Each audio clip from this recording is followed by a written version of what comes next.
We spend real money on gut health, probiotic supplements in refrigerated cases at the health food store, kombucha at $4 a bottle, digestive enzymes, fiber powders, elimination diets that tell you to remove gluten, then dairy, then nightshades, until you're eating rice and chicken in an empty room and your gut still doesn't feel right. And somewhere in all of that, we miss something obvious. 2,000 years ago, in the villages and fields and stone houses of ancient Israel, people were eating meals that modern gastroenterology is only now beginning to understand. Not because they had laboratories, not because they counted compounds or read research, but because they've been eating the same way for thousands of years and they knew. The way you know something after watching it work for 1,000 generations, that when you ate these specific foods, prepared these specific ways, your body functioned. When you didn't, it didn't. This is about 10 of those meals, what they were, where they came from, how they were actually made, and what modern gut science has quietly discovered about why they worked. Let's start. 1. Lentil stew.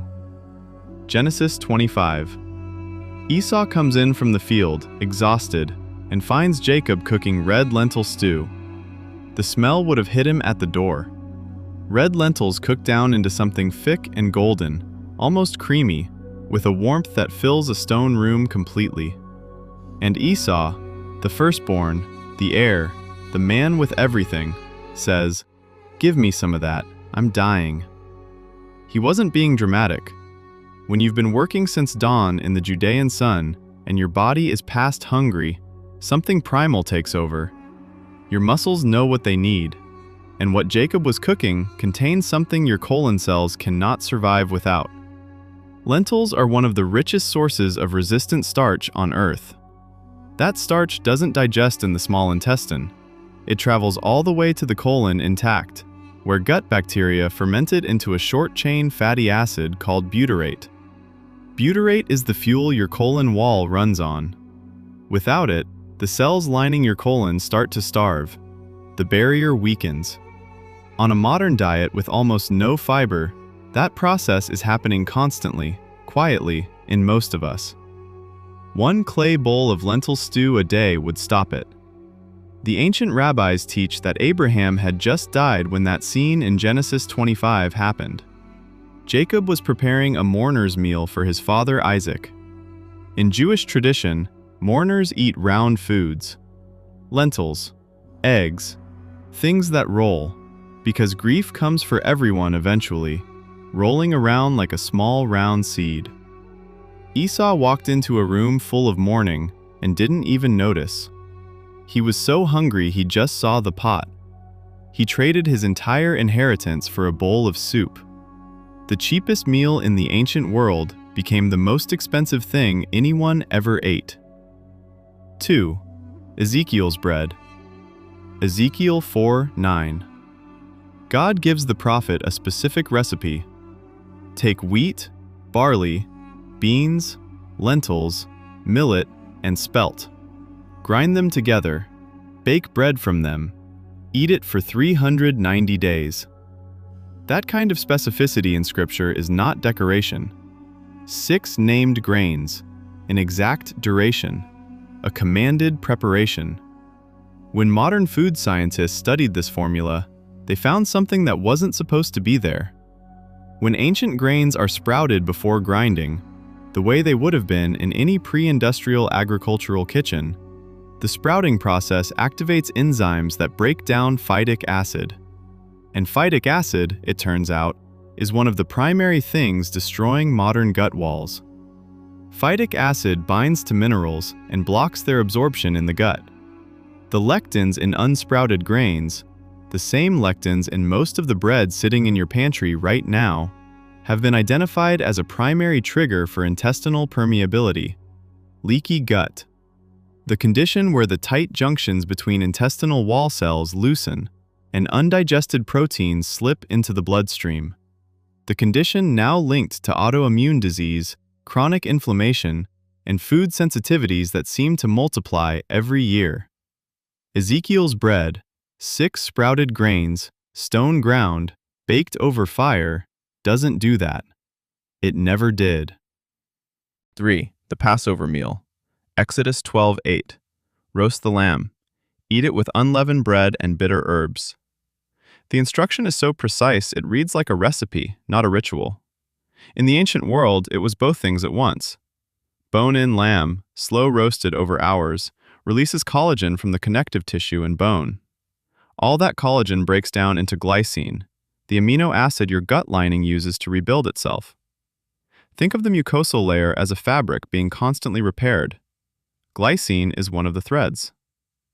A diet that never included slow-roasted bone-in meat was a diet slowly running out of thread. The bitter herbs weren't ceremonial either. The herbs the ancient world called maror, chicory, endive, dandelion greens, contain inulin, a fiber that specifically feeds bifidobacterium in the lower gut. They also stimulate bile production, which drives the gut motility that keeps everything moving the way it should. One meal, rebuilding the gut wall and feeding the bacteria that protect it, simultaneously. The ancient world called it Passover.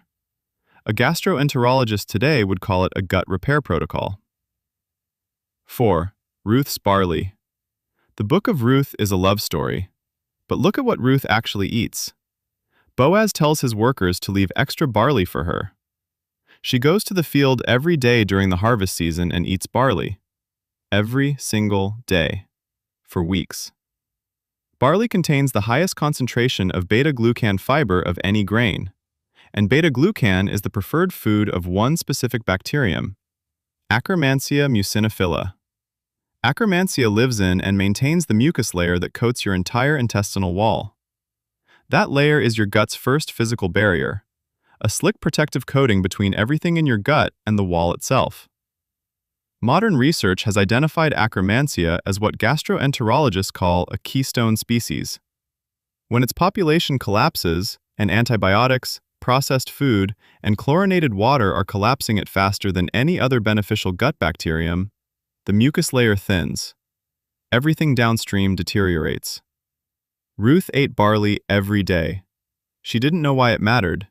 She just knew it was what Boaz left for her, and she went back for it every morning before the sun was fully up.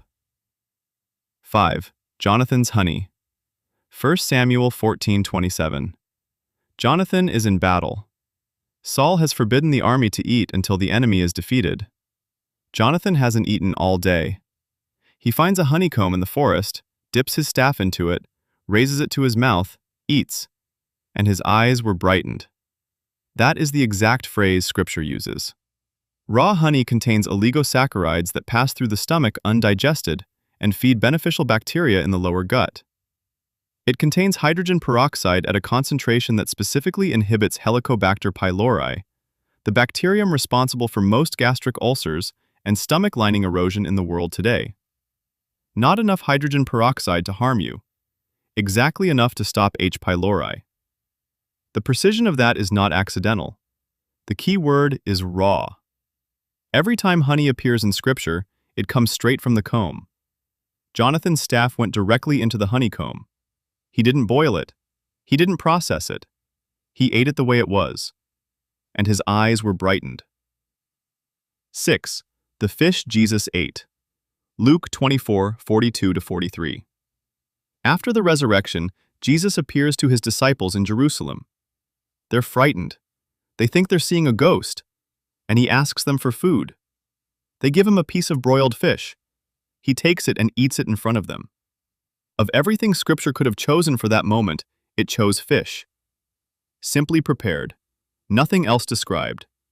EPA and DHA, the omega-3 fatty acids concentrated in fish, do something to the gut wall that nothing else fully replicates. They suppress the specific inflammatory molecules that attack the tight junctions between intestinal wall cells. Those tight junctions are the physical seals of the gut. When they inflame and open, the contents of your gut move through the wall directly into the blood. Most of the modern conditions we're spending billions managing, IBD, Crohn's, food sensitivities, systemic inflammation, involve those junctions failing. The modern Western diet is chronically deficient in omega-3 and chronically excessive in omega-6. That imbalance is relatively recent, historically speaking. The ancient world ate fish regularly, prepared simply, and never had it. 8. Abigail's fig cakes. 1 Samuel 25:18. Abigail is preparing provisions for David. She brings fig cakes, dried figs pressed together into dense, round discs. Travel food. Sustaining food. The kind of food you bring to a man who has been running. Figs contain phycin, a proteolytic enzyme that breaks down damaged tissue. In the gut, that means damaged mucosal cells, the inflamed, degraded lining of an irritated intestinal wall. Phycin clears out what's broken so new tissue can form underneath. Figs also contain soluble pectin, a prebiotic fiber that specifically feeds Lactobacillus acidophilus, the bacterium most directly linked to mucosal repair and regeneration. When Isaiah told the servants in 2 Kings 20 to lay a cake of figs on Hezekiah's infected wound and the king recovered, it wasn't mysterious. It was a very old knowledge of what figs do to damaged tissue.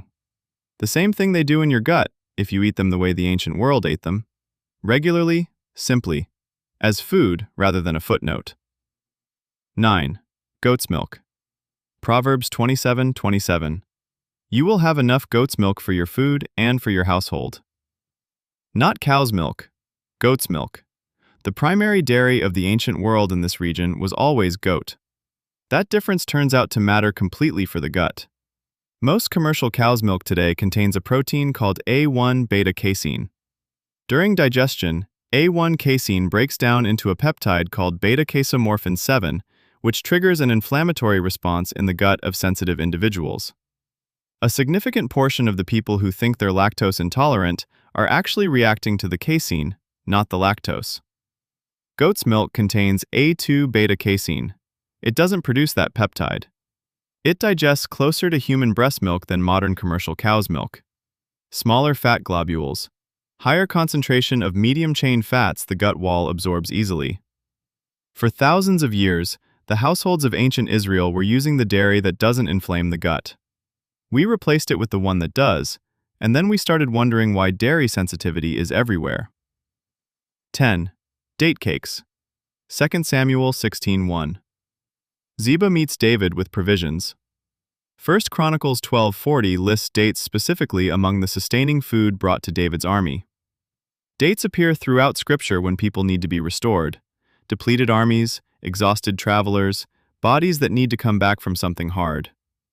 Dates are among the richest dietary sources of fructooligosaccharides, FOS.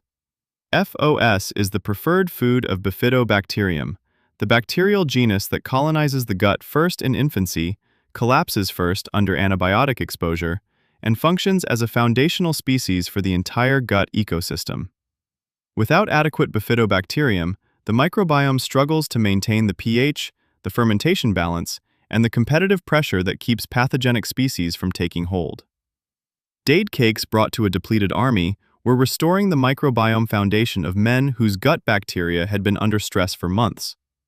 The ancient world didn't know that, but they knew this was the food you brought when someone needed to come back. 10 meals. And what's remarkable isn't that they contain these compounds, it's that the ancient world had already arrived at exactly these specific foods, prepared exactly these specific ways, eaten in exactly these combinations, thousands of years before anyone had a name for a microbiome, a mucus lining, a tight junction, or a short-chain fatty acid. They observed. For thousands of years. They watched what happened to people who ate certain foods and what happened to people who didn't. They passed what they learned from mother to daughter, from harvest to harvest, from the stone kitchen of one generation to the stone kitchen of the next. And somewhere in that long, careful observation, they got it right. Almost perfectly right. We have the science now to understand why. What we've mostly lost is the habit of actually doing it. If something in this changed the way you think about what's already in your kitchen, share it with someone who needs to hear it. And if you want to keep finding what's been hiding in plain sight in Scripture, subscribe and hit the bell. Every week we pull up a chair and look more closely at what the ancient world already knew. The pot is on the fire. Come sit down.